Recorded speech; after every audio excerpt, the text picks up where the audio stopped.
زمونږ ذهن همیشه دغه طرف ته ځي چې موږ په دنیا کې مقابله وکړو، زه تا نه مخکې شو. او ځکه امام حسن بصري رحمه الله وایي چې څوک د سره په دنیا کې مقابله کوي، چې څوک د سره په دنیا کې مقابله کوي، د دنیا راواله او ګزارې کوته، د دنیا راواله او ګزارې کوته، او دا ورته ووایه چې زه الله پیدا کړی دی دپاره نه یم چې زه په دې کې مقابلې وکړم. زه الله پیدا کړی خپلې بندګۍ دپاره یم. مؤمنان وفي ذلك فليتنافس المتنافسون. الله وایي مؤمنان خو د دین په کارونو کې د یو بل نه مخکې کېږي.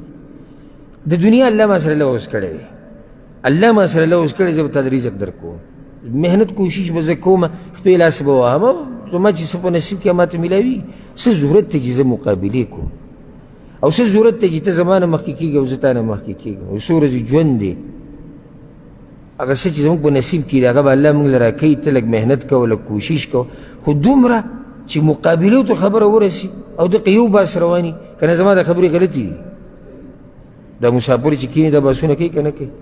مسافر خو پرېږده چې کلي ته په چوټۍ لاړ شي، دا واوره، چې کلي ته په چوټۍ لاړ شي او د کور نه راوځي دا باس روان. دا وګوره د په سعودي عرب کې 15 کاله کار وکړو، د 2 چته بلډینګ ودرو. تا څه کړي دي؟ تا 20 کاله تېر کړي، تا څه کړي دي؟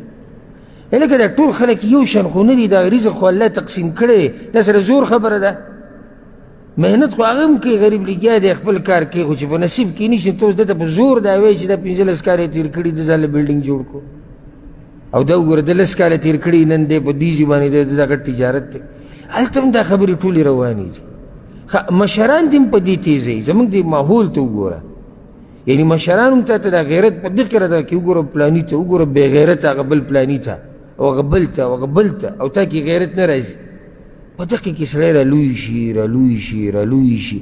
ستا څه خیال دی چې دی بوډا شي دنه به دا خو یوځي؟ څه چل به وشي چې بوډا شي؟ څه چل به وشي؟ نور به هم زیات شي.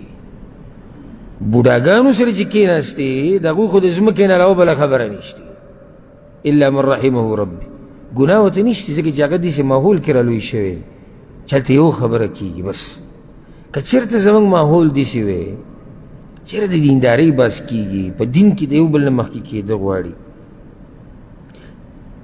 قرآن زه یادوم، زه کوشش کوم چې دا پلاني نه مخکې شم، دا نه مخکې. نن یو ملګري ما ته د پاکستان نه د یو ملګري ویډیو راولېږله، ابسې تللی کور ته ملاقات له، نو بیا د هغه نه تپوس کوو چې لکه تا څنګه ماشاءالله ږیره دې پرېښوده، والله نیغې لارې ته راواړولې، قرآن او حدیث باندې عمل.